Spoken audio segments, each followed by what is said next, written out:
toleo la mwaka 2023. Tunamshukuru Mungu kwa kutuongoza kuandaa sera hii kwa ustawi wa nchi yetu.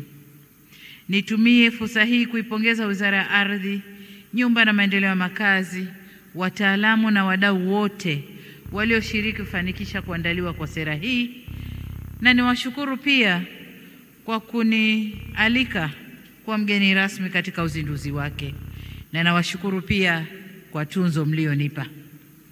Hongereni sana na asanteni sana. Ndugu zangu, kabla sijaingia hapa, nilipitishwa kwenye mabanda ya maonyesho. Nikaona mabanda ya kazi zinazofanywa ndani ya wizara hii, lakini pia niliona mabanda ya sekta ambazo zinasapoti ufanisi wa wizara hii. Nataka kusema jambo moja. Wizara yetu ya Ardhi, Nyumba, Maendeleo ya Makazi, kwa yale niliyoyaona kwenye maonyesho, imebadilika sana. Sana sana sana. Kutoka wizara ya migogoro, kutoka wizara ya uzembe wa makusudi, na sasa ni wizara ya maendeleo ya watu. Nimeona mambo mengi mazuri waziri mwenyewe ameyaeleza, lakini waombe wote mliokuja hapa, piteni kwenye yale mabanda mkaone yaliyoko. Ndugu zangu na ndugu wananchi, Baba wa Taifa Mwalimu Julius Nyerere aliainisha mambo makubwa manne ambayo nchi inahitaji ili kupata maendeleo. Kati ya mambo hayo matatu yalimhusu mwanadamu mmoja mmoja, ambayo ni watu sisi wote, lakini pia siasa safi ambayo mwanadamu kiongozi ukipewa nafasi lazima uoneshe, pamoja na uongozi bora. Jambo la nne lilihusu rasilimali tuliopewa na Mwenyezi Mungu, yani ardhi. Kwa kutambua umuhimu wa ardhi kwa maendeleo ya nchi, serikali toka wakati huo iliweka msingi madhubuti wa sera yetu ya ardhi, yani ardhi yote ya Tanzania kuwa ni mali ya umma na rais ni mdhamini kwa niaba ya wananchi. Huo ndio msingi mkubwa ambao tuliekewa kuhusu ardhi ya Tanzania. Kwa niaba ya wananchi, msingi huo wenye jicho la kuona mbele uliepusha ardhi yote kumilikiwa na watu wachache pengine kutoka nje, na aliwahakikishia Watanzania wote kwamba haki ya umiliki wa ardhi ni yao wenyewe kama Watanzania. Na Mwalimu alisema, na naomba kukoti, na naona quotation pale ya mwaka 1958 inasema, tukiruhusu ardhi iuzwe kama kanzu, katika muda mchache kutakuwa na kundi dogo la Waafrika wakiwa na ardhi na walio wengi watakuwa watwana, yani hawana ardhi na hawana msingi wa maendeleo. Kwa maana hiyo itakuwa ni watwana, watumishi wa watu wengine. Kwa hili Mwalimu aliliepuka, na tunashukuru kwamba kipindi chote, awamu zote wamekuwa wakiliangalia hili. Huu ndio ulikuwa mwongozo wetu mkubwa. Aidha, sekta ya ardhi imekuwa nyenzo ya kuwezesha shughuli zingine za uzalishaji mali kama vile kilimo, ufugaji, utalii, viwanda, biashara, miundombinu, madini na mambo mengine yote. Hivyo hata tunapoenda mbele, ardhi itaendelea kuwa msingi mkuu wa maendeleo ya taifa letu. Ndugu zangu, tangu sera ya ardhi ilipotungwa mwaka 1995, kila awamu ya uongozi wa nchi yetu imekuwa na mchango wake kwenye utekelezaji wa sera hiyo. Mengi yameelezwa na Mheshimiwa Waziri, naomba nami mnuruhusu nieleze kwa kifupi yale yaliyochangiwa na awamu hii ya 6. Kwa kutambua umuhimu wa changamoto zinazoikabili sekta ya ardhi, serikali ilifanya uamuzi wa kuongeza bajeti ya Wizara ya Ardhi, Nyumba na Maendeleo ya Makazi toka shilingi bilioni 133.6 mwaka 2021 hadi shilingi bilioni 171.4 mwaka huu wa fedha. Kiasi hicho cha fedha kilituwezesha kufanya mambo mengi ndani ya kipindi kifupi. Kwa mfano, kwa mwaka 2021 hadi 25 tuliimarisha usalama wa miliki za ardhi kwa kusajili jumla ya hati miliki 355,625, kupima viwanja 1,545,739, mashamba makubwa 12,626 na kupima mipaka ya vijiji 449, na aidha kwa madhumuni ya kupunguza migogoro baina ya wafugaji na watumiaji wengine wa ardhi, zilitengwa zaidi ya hekta 474,000 za malisho, na hivyo kufanya jumla ya hekta milioni 3.6 kwa ajili ya malisho ya mifugo. Vile vile kwa mara ya kwanza tangu tupate uhuru, Tanzania tulifanya sensa ya majengo iliyofanyika sambamba na sekta ya watu na makazi ya mwaka 2022, ambayo imetusaidia sana katika kuandaa sera hii, lakini pia kwenye mipango na miradi mbalimbali ya maendeleo ya kijamii na kiuchumi katika ngazi mbalimbali za utawala nchini. Kwa upande mwingine, serikali imewezesha sekta ya ardhi kupata dola za Kimarekani milioni 114, ambapo dola milioni 49 zilitoka Benki ya Dunia kwa ajili ya kutekeleza mradi wa kuimarisha usalama wa milki za ardhi, na dola za Kimarekani 65 zilitoka Jamhuri ya Korea kwa ajili ya mradi wa kuimarisha miundombinu ya upimaji na ramani. Miradi hii italeta na imeanza kuleta mabadiliko makubwa kwenye sekta ya ardhi, hususan katika maeneo ya upangaji wa miji na vijijini, upimaji ardhi na utoaji wa haki za ardhi. Kwa sasa serikali inatekeleza mradi wa mfumo wa miundombinu ya kitaifa ya taarifa za kijiografia, yani National Spatial Data Infrastructure. Na hii tukimaliza itatuwezesha kwenda kuchora ramani mpya ya Tanzania. Tanzania yetu ikoje? Ramani ya mwisho ilifanywa mwaka 1978, ambako kwa kiasi kikubwa kuna mabadiliko makubwa sana. Hata ukichukua majiji tu, jiji la Dar es Salaam 78 na leo ni mambo tofauti. Kwa tunakwenda kurusha ndege, droni na mambo yote, kuisoma nchi yetu yote, Jamhuri ya Muungano wa Tanzania, na kuchora ramani mpya. Mfumo huu utakuwa na faida kubwa mbili. Kwanza, utatuwezesha kutengeneza mipango yetu kidigitali, ikiwemo mipango ya matumizi ya ardhi na miradi ya kisekta. Lakini pili, itaondoa migongano katika mipango ya matumizi ya ardhi kwa kuziwezesha taasisi za umma kupanga kwa pamoja.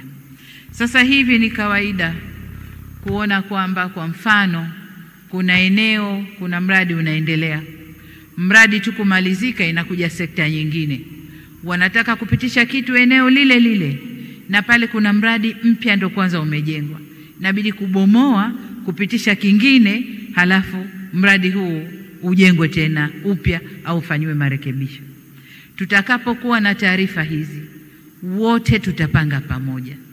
Tunapokwenda kujenga barabara mpya, sekta ya mawasiliano itasema sisi tunapitisha mkongo hapo, eneo la mkongo utapita. Wengine watasema tunapitisha nyaya za umeme, eneo la nyaya za umeme zitawekwa. Wengine wanasema tutapitisha jambo gani, bomba la maji, sehemu ya bomba la maji itapita. Lakini sasa hivi tunachofanya, barabara imejengwa mpya, basi unakuta wengine wanachimba pembeni, wanaweka mambo mengine, barabara siku mbili haipo.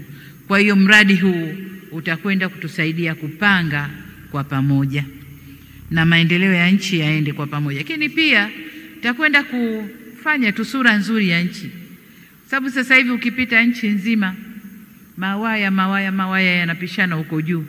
Lakini tutakapokwenda kujipanga sasa, badala ya kuweka maumeme juu, umeme wetu utakwenda kukaa chini na sura ya nchi itakuwa inapendeza. Sasa niseme kwamba tunapozindua sera hii iliyoboreshwa, nataka niwahakikishie kuwa misingi iliyowekwa kwenye sera ya ardhi ya mwaka 1995 haijabadilishwa, kwamba ardhi ni mali ya umma na rais ndio msimamizi kwa niaba ya, ndio mdhamini kwa niaba ya wananchi wote. Haki ya kumiliki ardhi na kutumia ardhi iliyopatikana ama kwa kumilikishwa au serikali au kimila itaendelea kuwa ndio mifumo pekee ya kumiliki ardhi. Na ninaposema kimila, kama alivyosema waziri, ile mila potofu tumeiondosha. Mila ya kwamba mwanamke hawezi kumiliki ardhi haipo. Lakini la kushangaza ni kwamba huyu mwanamke ndiyo anatoa jasho jingi kwenye ardhi, iwe kwenye kulima, iwe kwenye kufanya kazi yoyote. Mwanamke ndiyo anatoa jasho jingi kuitumikia ardhi, lakini inapokuja kumilikisha, mwanamke hamiliki ardhi. Hii ni mila potofu sana. Kwa hiyo nawashukuru wizara, mmefuata maelekezo yangu na hilo mmeliondosha.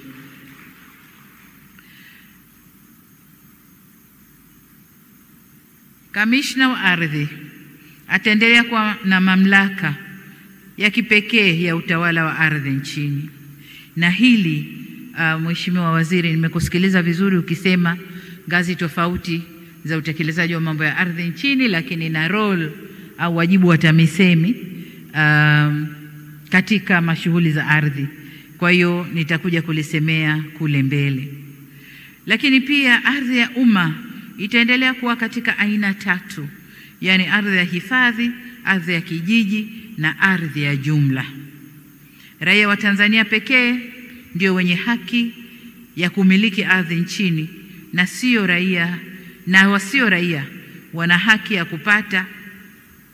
ya kutumia ardhi aidha kwa uwekezaji au jambo jingine, lakini kwa kukodishwa, na hana milki ya ardhi yetu. Lakini jengine, ardhi itaendelea kuwa na thamani itakayotambuliwa katika miamala ya ardhi. Hiyo ndio misingi inayowahakikishia Watanzania ustawi kupitia rasilimali hiyo ya ardhi, nasi tutailinda misingi hii kwa manufaa ya taifa letu. Sasa kwa nini sera hii? Kwa nini tumebadilisha sera? Nimeshayasema mengine, lakini kubwa jengine ni lile la kufanya binadamu wote ni sawa na wote wana haki ya kutumia ardhi. Lakini kuna mengine kama nitakavyoyasema hapa, kwamba pamoja na kutogusa misingi ya sera hiyo, miaka 30 ya utekelezaji imeonyesha ulazima wa sera hiyo kufanywa maboresho ili kuendana na uhalisia wa sasa. Lengo la jumla la sera hii iliyoboreshwa ni kuhakikisha tunakuwa na mfumo madhubuti na wenye usawa wa umiliki, upatikanaji na usimamizi wa matumizi ya ardhi kwa maendeleo endelevu. Kama mkuu wa nchi na mdhamini wa ardhi yote ya nchi hii, kwa niaba ya wananchi, niruhusuni nieleze mambo sita au masuala sita makubwa ambayo maboresho ya sera hii yatawezesha kufanywa katika kuimarisha usimamizi wa sekta ya ardhi nchini. La kwanza, tunakwenda kuyajumuisha na kuyapa misingi au msingi wa kisera masuala muhimu ambayo hayakuwa yamezingatiwa kwenye sera iliyopita. Wakati tukiendelea na utekelezaji wa sera 1995, tulikuwa na baadhi ya shughuli muhimu ambazo serikali ililazimika kuzifanya bila kuwa na msingi wa sera. Moja ya shughuli hizo ni zoezi la uimarishaji wa mipaka ya kimataifa ya Tanzania na nchi jirani katika kurahisisha utambuzi wa alama za mipaka. Tumekuwa tukifanya kazi hii lakini bila kuwa na mwongozo wa sera. Sasa tumeamua kuweka kwenye sera ili tupe nguvu katika utendaji wake, lakini pia nguvu ya kutunga sheria au kurekebisha sheria za mipaka yetu. Zoezi hili linalotekeleza malengo ya Umoja wa Afrika ya kuimarisha ujirani mwema maeneo ya mpakani lilikuwa likifanyika kwa utashi wa kisiasa tu, na sasa tumeleka kwenye sera kwa kuweka bayana lengo la kuwa na mipaka kimataifa iliyoimarishwa na salama. Vile vile kwa kutambua fursa zinazoendelea kuongezeka kwenye uchumi wa buluu, sera hii imebainisha haja ya kuweka utaratibu wa kisera wa kusimamia uchumi wa rasilimali zilizoko kwenye maji kwa kupima na kumilikisha ardhi katika maji ili rasilimali hii itumike kwa ufanisi na tija na kuleta manufaa endelevu. Hivyo tumejumuisha kwenye sera lengo la kuweka utaratibu wa upimaji wa ardhi katika maji. Kwenye hili Nadhani huwa mnasikia mara tunabishana na huyu, ziwa limesogea huku, ziwa limerudi huku, mara tunabishana na huyu, mto umezidi huku, huu umezidi huku. Kwa hiyo tunakwenda sasa kupima. Tunajua ni changamoto. Kuna diplomasia ya kutosha lazima itumike ili kuelewana na majirani na tuweze kupima na tujue Tanzania tunakwenda mpaka wapi na kuviepusha vizazi vyetu vijavyo na migogoro ya ardhi na mipaka huko baadaye. Aidha, tumekuwa na ongezeko la kiwango cha biashara kinachohusu sekta ya milki, yani real estate, na wadau wa sekta hiyo pia wameongezeka. Licha ukuaji huo, mchango wake kwenye pato la taifa umekuwa pia ila sio mkubwa ikilinganishwa na fursa zilizopo. Tuna fursa nyingi hatujazitambua. Sasa sera hii kwa miaka ijayo tunatarajia sekta ya milki itashuhudia ukuaji mkubwa sana. Hivyo tumejumuisha kwenye sera lengo la kuimarisha usimamizi wa soko la ardhi hapa nchini. Kama nilivyosema, kuna watu wengi wangependa kuja Tanzania kusaidiana na ule mradi uliooneshwa wa makazi ambao uko chini ya shirika letu la nyumba. Wangependa kuja sekta binafsi na wenyewe kujenga, lakini sera yetu haikuwa clear. Kwa sasa hivi tukisha kuweka sera, tunatunga sheria, waje wajenge, lakini si kwa kuamilikisha ardhi, ni kwa kodisha ardhi, na watusaidie kupunguza tatizo la makazi. Lakini jambo la pili, tunakwenda kuongeza kasi ya usajili wa ardhi. Licha hatua tulizopiga katika upimaji, takwimu zinaonyesha kuwa takriban 75%, amesema vizuri waziri, ya ardhi nchini bado haijasajiliwa. Hali hii sio tu inachangia upotevu wa mapato, bali inaleta pia hali ya kutokuwa na usawa, kwani baadhi ya wamiliki wa ardhi wanalipia umiliki wa ardhi na wengine hawalipii. Hii si sawa na sio haki. Katika hili tumebaini kwamba sera iliyopita haikuwa na sharti la kuwataka wamiliki kusajili ardhi yao. Sasa tunataka kila kipande cha ardhi ndani ya nchi hii kipangwe, kipimwe na kisajiliwe. Kwa wale mliokuwa na vijumba vyenu kule ambako mabwana ardhi hawafiki mara kwa mara, sasa kila mmoja anakwenda kupimiwa, anasajiliwa, na kila mwaka ukizunguka ardhi ile ailipie kama sheria zinavyosema. Katika kuwezesha hili, tutahakikisha kuwa upangaji, upimaji na umilikishaji wa ardhi unarahisishwa ili kuwezesha wananchi kumiliki ardhi, na tumerahisisha. Kipita kwenye mabanda maonyesho kule, mtaona jinsi wizara ilivyorahisisha upimaji, upangaji na umilikishwaji wa ardhi kwa wananchi. Pamoja na kusajili kila kipande cha ardhi, tutaongeza usalama wa milki. Ile hapa pangu, hapa sio, hapa pangu, hapa sio, sasa itakuwa haipo. Kuna kesi kadhaa, mtu ana ardhi yake, kajenga kijumba chake, wanatokea matapeli huko, wanakwenda kushirikiana na wengine ndani ya wizara, wanabadilisha hati, basi inakuwa ugomvi mahakamani, mwenye haki ananyang'anywa kwa sababu tu watu wana uwezo wa kubadilisha hati za umiliki wa ardhi ile. Lakini ukimuuza nyumba ulijenga, hapana, nyumba alijenga huyu. Sasa hii ardhi hati yangu mimi hii hapa. Ulikuwa wapi mpaka huyu kajenga na ana hati, kajenga alafu nakuja juu yake? Kwa hiyo haya yanakwenda kuondoka, ndugu zangu. Jambo la tatu, tunakwenda kuimarisha uwezo wa utatuzi wa migogoro ya ardhi. Moja, kama nilivyosema, lakini pia niseme kumekuwa na hatua mbalimbali zilizochukuliwa katika kuimarisha utatuzi wa migogoro ya ardhi nchini. Miongoni mwa hatua hizo ni kuanzishwa kwa mabaraza ya ardhi katika ngazi za kijiji, kata na wilaya. Kwa kiasi chake, mabaraza haya yamesaidia katika utatuzi wa migogoro, japo bado tunaona kuna nafasi ya kuboresha zaidi. Yamesaidia wakati mwingine yenyewe yanaibua migogoro, Kwa hiyo tumeona kuna haja ya kuyaboresha zaidi. Hivyo kupitia sera hii tunakwenda kupitia upya mfumo wa mabaraza ya ardhi na kuimarisha mifumo ya udhibiti wa vyanzo vya migogoro ya ardhi. Tuna imani kuwa sera hii itatusaidia sana katika kukabili migogoro ya ardhi kwa kutumia TEHAMA. Tukitumia TEHAMA hakuna tena ule uwezo wa kwenda kule kwenye library tuliooneshwa kwenda kutafuta faili moja moja, na ofisa akichoka amekwenda saa 7-8 mchana tayari kichwa kimeshabadilika, anapekua pekua haoni, anasema bwana hakuna miliki ya ardhi hii, anatoa hati kwa mtu mwingine. Hii inakwenda kuondoka, sababu ukiweka kwenye mtandao umeweka, na uzuri ni kwamba mitandao hii inasomana. Ukisha kuweka kwako ardhi, TRA atasoma kule kwenye urithi sijui na vifo itasoma, kwenye NIDA itasoma, kila pahali itasoma. Sasa tumuone yule mwanamume shujaa wa kwenda kubadilisha hati za watu.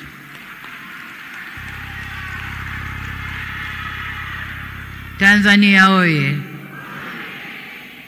Jambo la 4, tunakwenda kuimarisha uthamini na ulipaji wa fidia. Pamoja na uwepo wa sharti la kulipa fidia kwenye sera iliyopita, katika utekelezaji tumebaini upungufu katika utaratibu wa malipo ya fidia ya ardhi na mali.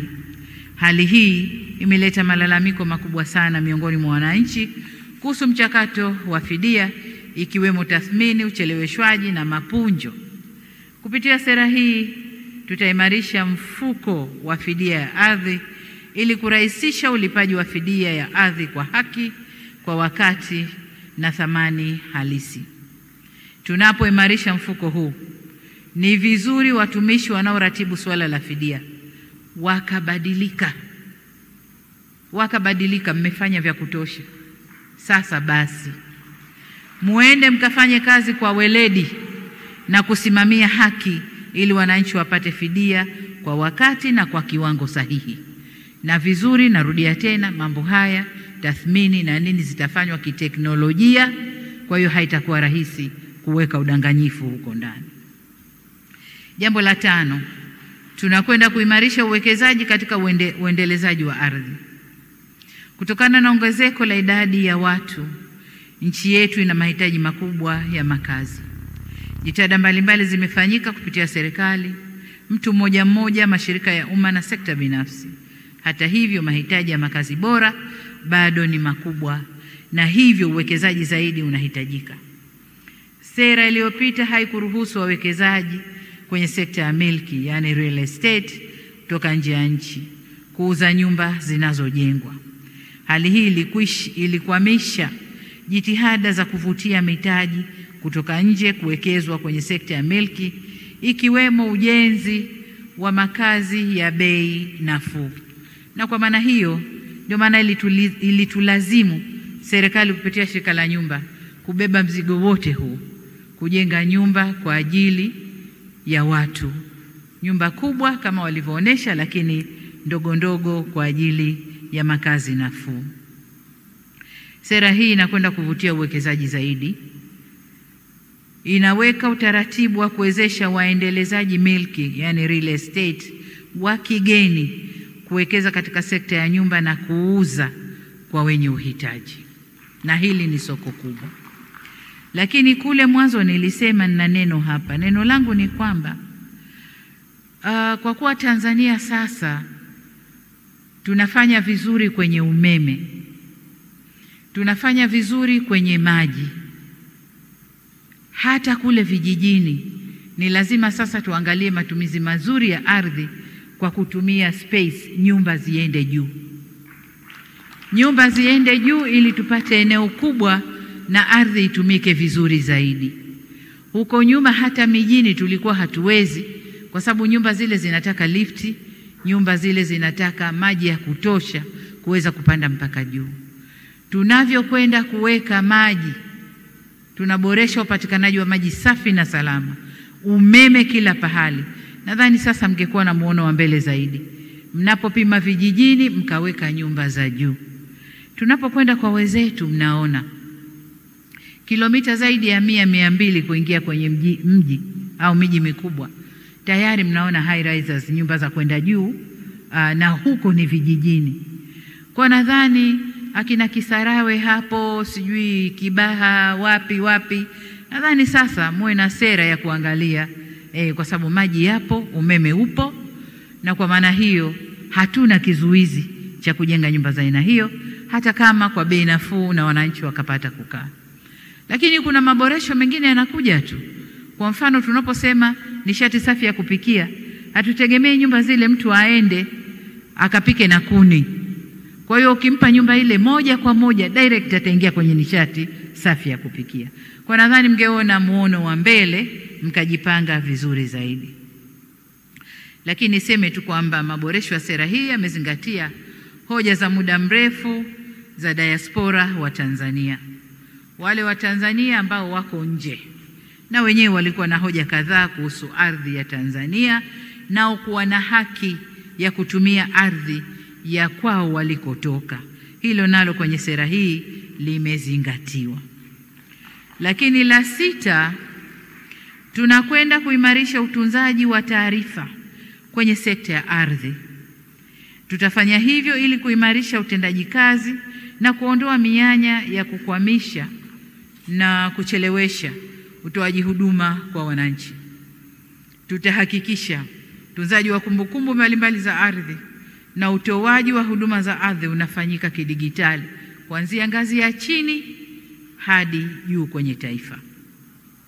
Kupitia matumizi ya TEHAMA, tutaongeza uwazi na kuimarisha utendaji kazi. Vile vile, tutaimarisha uzalishaji, utunzaji na matumizi ya taarifa za kijiografia ndani ya serikali na baina ya serikali na wadau wengine. Baada ya kuainisha masuala makubwa yaliyokuja na maboresho kwenye sera hii, niruhusuni sasa nizungumze na wadau mbalimbali kuhusu nafasi zao katika utekelezaji wa sera hii, na nianze na Wizara ya Mama ya Ardhi, Nyumba na Maendeleo ya Makazi. Tunawategemea mtuongoze katika kutekeleza sera hii. Wananchi wana matarajio makubwa na maboresho yaliyofanywa kwenye sera hii tunayoizindua leo, lakini bado malalamiko mengi dhidi ya watumishi wa sekta hii ya ardhi yako kwa wananchi. Ni lazima hatua kali zichukuliwe, Mheshimiwa Waziri na Mheshimiwa Katibu Mkuu. Ni lazima msimame na mwisimamie sekta hii. Tumesema ardhi ndio kila kitu. Ardhi ndio utajiri wa taifa letu. Ardhi ndio ustawi wa jamii ya Watanzania. Sasa unapokwenda kubinya haki kwenye ardhi, hili halieleweki. Lazima kuwe na hatua kali zichukuliwe kwa wote wanaorudisha nyuma utendaji wa wizara na wanaokwamisha utekelezaji wa sera hii. Tumewaahidi wananchi kuimarisha usimamizi wa sekta hii. Ni lazima ahadi hii itimie. Lakini katika kuimarisha usimamizi, Mheshimiwa Waziri na management ya wizara, kuna jambo, na nilikuwa nakusikiliza vizuri wakati unasema tunafanya katika ngazi hii, tunashikiana. Nilikuwa nakusikiliza vizuri, lakini kichwani kwangu nikawa nasema kama tumeweza kufanya kwenye uwekezaji, huduma zote zikawa ndani ya nyumba moja, kwenye ardhi, upimaji, usajili, usimamizi wa ardhi na utoaji wa hati, nadhani inawezekana kuwa pamoja. Na hili litawezekana kama mtakuwa na kitu kinaitwa kamisheni ya ardhi. Nimeona ndani ya wizara mna makamishna na mna kamishina mkuu wa ardhi, lakini hakuna kamishna bila kuwa na kamisheni. Sasa wanamkomisheni nani? Hebu nendeni mkalitizame muundo mpya na katibu mkuu kiongozi yuko hapa. Nendeni katizameni haja ya kuwa na kamisheni ya ardhi na kuweka vizuri majukumu ya kamisheni. Nadhani itarahisisha zaidi. Kwa hiyo kalitizameni hilo.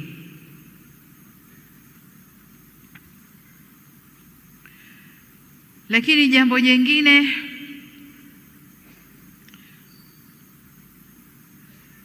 Upatikanaji wa nyumba za bei nafuu, nimeshasema kwamba tumefungua madirisha kadhaa ili upatikanaji uwe mkubwa wa nyumba za bei nafuu. Miji yetu Dar es Salaam kwa mfano, ukienda Posta, maeneo yote mpaka Kinondoni sasa hivi, lakini Kinondoni kule kama unaenda sijui wapi kule, kama unaenda huko Sayansi wapi, ukiingia kwa nyuma kidogo tu maeneo ya Mwananyamala, nyumba sizo. Sasa ukiruka juu unaona maghorofa mazuri sana yako pembeni kwa barabara, nyuma tu hapo Kwa hiyo ni maeneo ya kuyaangalia, na nimefurahi kwamba mtakuwa na ule mradi wa na mmesema wenyewe vizuri, mfano Msasani pale. Msasani Oysterbay hiyo hapo, Msasani hiyo hapo. Oysterbay nyumba zinaridhisha, Msasani ni bado squatter. Kwa hiyo kama mmepanga kuboresha Msasani ambao ni mradi mzuri, na nataka mkaufanye mradi huo bila kuleta malalamiko, wale mtakao wahamisha mnapobomoa muwe tayari mna nyumba za kuwaweka temporarily kwa muda. Mkibomoa na kumaliza kujenga mnawarudisha na mnawakabidhia. Kwa miji yetu sasa lazima iwe na sura hiyo. Tukianza sasa tutaweka msingi wa kote huko, kila anayekuja atafata msingi huo, kuboresha sehemu baada ya sehemu ndani ya miji yetu mikubwa, Dar es Salaam, Arusha, Dodoma hapa, Mwanza, Mbeya, miji mikubwa ile lazima iwe na sura nzuri. Kwa upande wa wizara nyingine hapa nizungumze na wizara ya kama mnavyojua suala la ardhi linahusu serikali nzima. Wizara nyingi zimo humo, zina mchango wake. Tunapozungumzia kilimo kishamiri, sijui tunaunda makundi ya BBT, tunaunda makundi gani, tunazungumzia ardhi. Kwa maana hiyo tunapopanga ardhi tujue kuna ardhi ya mkulima, na mkulima naye aweze kunufaika na ardhi na anufaike na bei nzuri, kwani lazima kuna eneo tutakapojenga soko au kiwanda cha kuongeza thamani ya mazao. Ni kwamba tunapomzungumzia mkulima ametoka mashambani, ardhi ya kulima inajulikana, anapokuja huku juu anahitaji soko. Maeneo mengi tulikata masoko. Leo ukienda ukiangalia ramani, masoko yale hayapo wala hayakujengwa. Badili yake kuna maghorofa ya watu mashuhuri yamesimama kwenye maeneo ya masoko. Waliotoa ni nani? Wale waliopanga ramani kwamba hapa kuwe na soko, wamegeuka, wamewapa wenye hela yao, wamejenga vitu vingine maeneo ya masoko. Kwa tunaposema mkulima apate bei nzuri, lazima kuwe na soko la kuuza mazao yake. Tunaposema mvuvi anapokwenda kuhangaika, akija apate mauzo, apate pa kuhifadhi samaki wake, lazima kuwe na soko la wavuvi. Kwa mambo yote hayo tunapokwenda kupanga ardhi tuzifikirie sekta zote ambazo zimo katika sekta ya uzalishaji ndani ya nchi hii. Sasa ili haya yafanyike ni muhimu kuwa na ushirikiano na uratibu mzuri, na hapa tutahitaji ofisi ya waziri mkuu kuratibu mambo yote haya. Aidha, kama inavyoainishwa na sera hii, ni lazima kila wizara itimize wajibu wake katika kutekeleza yaliyolengwa ndani ya sera hii. Nikitolea mfano mmoja tu, wizara ya kilimo kama nilivyosema, au uvuvi, lazima wote shughuli zile za kila wizara ziweze kutiliwa maanani. Kwa upande wa wizara ya fedha kwa mfano, jukumu la wizara hii ni kutafuta rasilimali fedha na kupendekeza hatua za kikodi zinazoweza kuleta nafuu zaidi kwenye shughuli za upimaji, ili tuweze kuongeza ushiriki wa sekta binafsi kwenye upimaji, lakini pia kuchochea ujenzi wa nyumba bora na za bei nafuu kwa vijana na wahitaji wengine. Hiyo ni kazi ya wizara ya fedha, mbali ya kutafuta fedha ya kufanya miradi inayosimamiwa na wizara, lakini wizara ya fedha itusaidie kwenye mipango ya kikodi ndani ya sekta hii, tuweze kupata fedha zaidi, kuzalisha fedha zaidi na kusimamia miradi zaidi. Kwa upande wa mamlaka za serikali za mitaa, wao wana jukumu la kuhakikisha mnasimamia mipango miji, lakini hapa sasa itakuja ile kazi ya kamisheni. Mnapokwenda kulifikiria ile la kamisheni hapa sasa, kwa sababu sasa hivi nyie mna yenu, TAMISEMI wana yao, hamuungani kwenye kufanya na baadaye tunazalisha migogoro ya ardhi. Lakini kukiwa na kamisheni, watakoordinate yaliyoko TAMISEMI kwenu, wizara, nani, na mambo yanaweza yakawa vizuri. Lakini kwa upande wa sekta binafsi, tunategemea ushiriki wao zaidi kwa kuongeza mitaji nafuu ili kuwezesha uendelezaji wa umiliki wa makazi. Tuongeze kasi ya upimaji na urasimishaji na uendelezaji. Vile vile tuongeze uwekezaji zaidi kwenye nyumba kama nilivyosema, na zaidi tunazungumza nyumba za bei nafuu. Tunayemlenga hapa ni kijana ambaye leo anaanza maisha, ambao wanaishia huko kwenye nyumba za kupanga chumba kimoja. Vijana wetu leo wana mambo chungu mzima, lakini akipita hivi shangazi anamtizama kwa huku, akipita hivi huyu anamtizama kwa huku, mara watu wakae nje wangoje huyu kijana kapita na nani, anamtoa saa ngapi.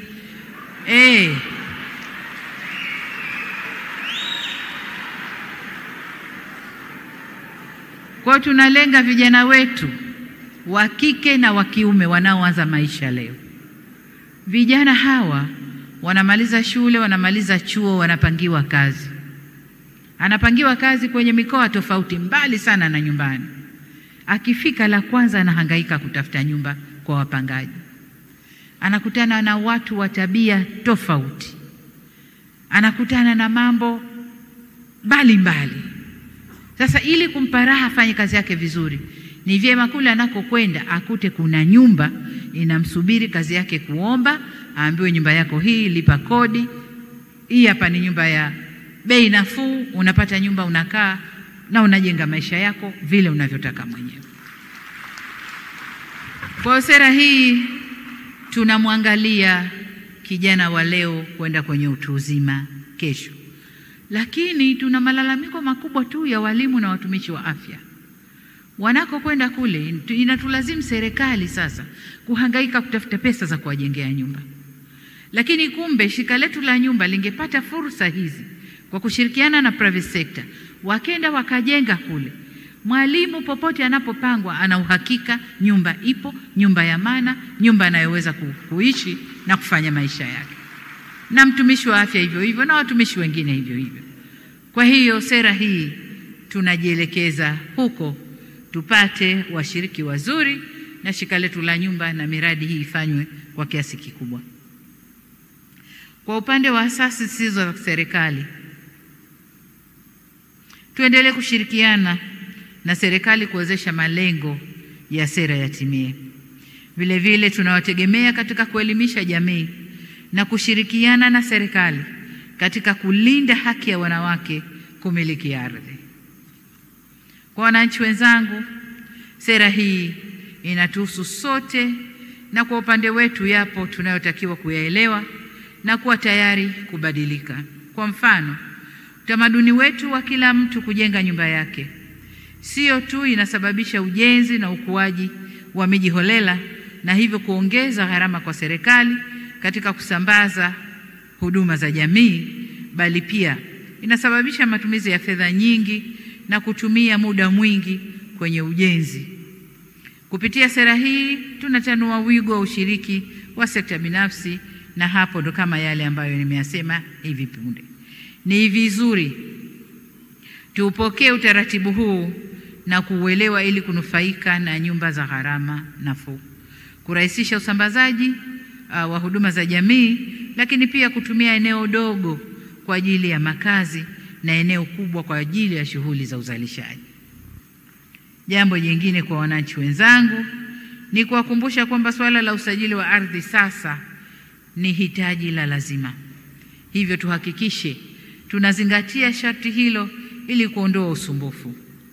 Kupima kila kipande cha ardhi inalenga kulinda ardhi yetu, kuongeza thamani ya ardhi na kupunguza migogoro ya ardhi kwa kila mmiliki kutambua mpaka wake.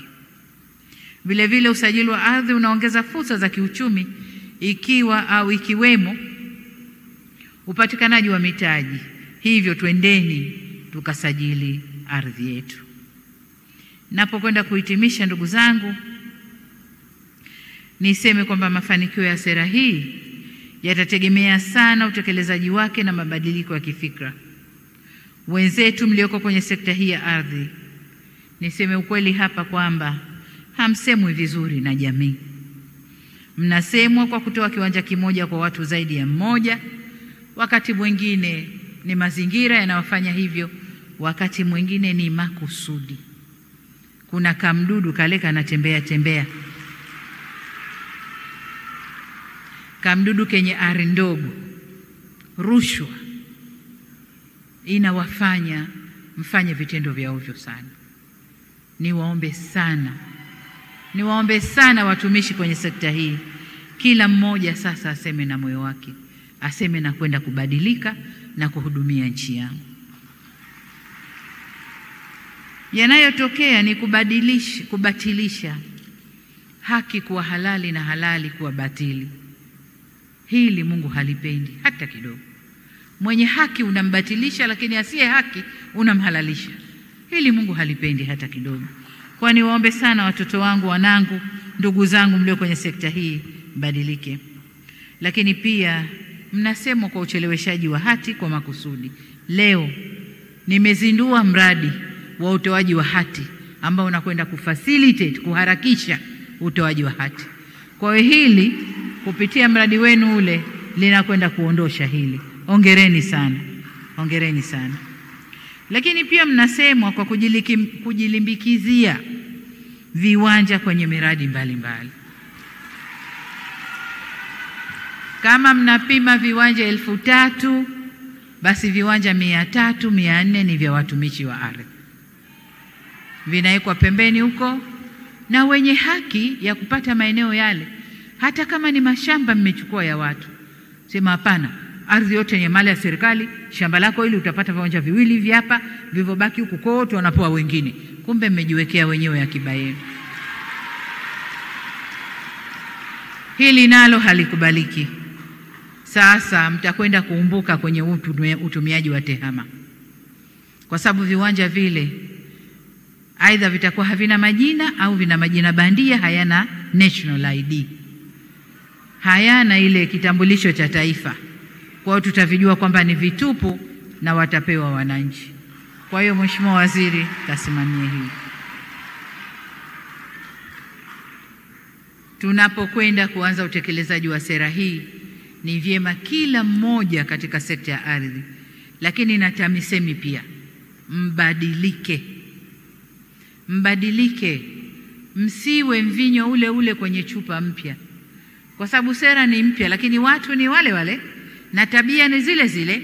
Hatutasogea, hatutakwenda.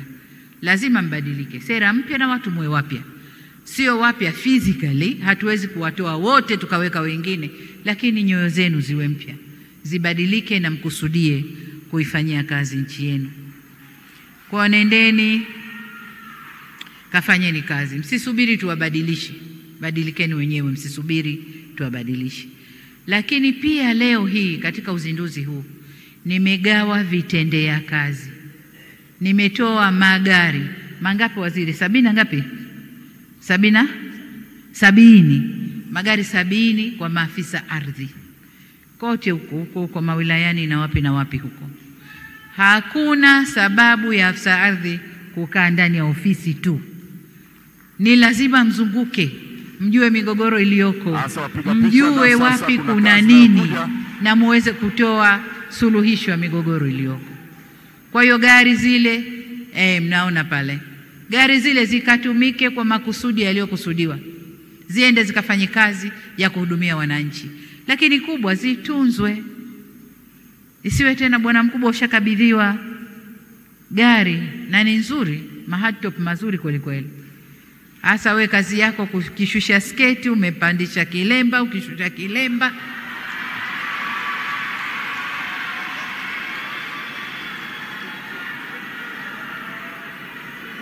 Au bibi ardhi tena umeshapewa lile ligari, gari linakuwa si lako bali la mwenza. Yale magari ni ya kazi. Hatukatai kupandisha wenza wenu, lakini nje ya kazi. Magari yale yakafanye kazi iliyokusudiwa. Ndugu zangu, suala la ardhi ni suala linalogusa kila mtu na linagusa amani ya nchi yetu. Ardhi hii ni amani ya nchi yetu. Kupungua kwa migogoro ni kuendeleza amani ya nchi yetu. Kila mtu akijua kipande chake na ana hati yake na umiliki wake, ni kwamba nchi yetu ina amani. Ardhi hii imeshaulisha watu wengi sana. Wafugaji na wakulima kuuana, mapanga, mishare, mikuki, ardhi. Majirani na majirani wanauana, ardhi. Wilaya na wilaya, la kujistajabisha mpaka serikalini. Wilaya na wilaya, kijiji na kijiji, migogoro, ardhi. Tunakwenda wapi? Nchi aina gani? Migogoro hii ikakomeshwe.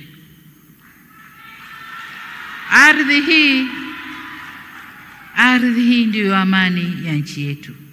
Tunawajibika kuwa makini sana kwa namna tunavyosimamia sekta hii ya ardhi. Aidha, tukisimamia vizuri sera hii, itatusaidia sana kuboresha zaidi maisha ya wananchi na kuleta mageuzi zaidi vijijini, zaidi rural transformation, mageuzi kule vijijini. Ndio kwenye migogoro mingi.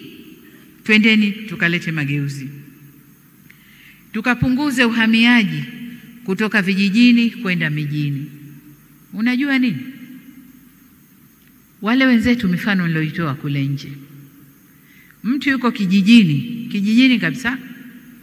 Nyumba yake ya ghorofa kubwa na flati yake yupo, ana umeme, ana maji. Kuna maeneo ya biashara yamejengwa kijijini. Kama ni supermarket haya, kama ni soko haya la kisasa liko kule. Ana viwanja vya michezo, na nimeona leo katika mradi ule wa shirika letu la nyumba, kuna nyumba zinajengwa, viwanja vya michezo, garden ziko juu ya ghorofa huko. Watu wanakwenda kucheza. Sasa hayo tukiyaweka vijijini, tunapima eneo, viwanja vya michezo vinatengenezwa vizuri na kila kitu. Anachokiona mtu aliyeko Dar es Salaam ndicho anachokiona mtu aliyeko kule. Mtandao wa simu uko perfect, anaupata, umeme haukatiki na mambo mengine. Anakuja mjini kufuata nini?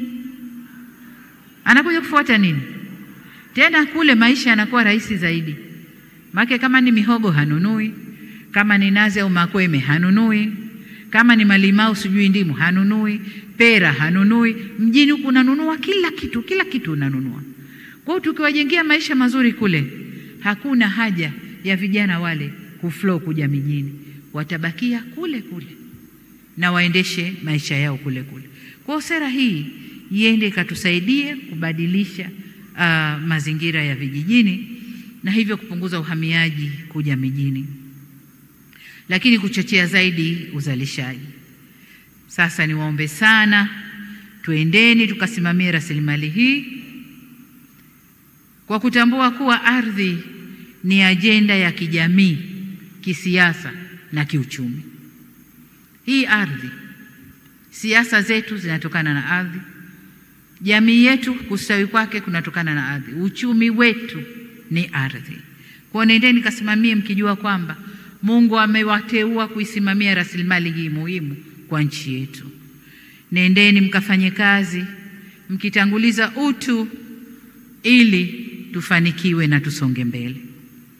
Baada ya kusema hayo, sasa nipo tayari kuzindua sera ya taifa ya ardhi ya mwaka 1995 toleo la mwaka 2023.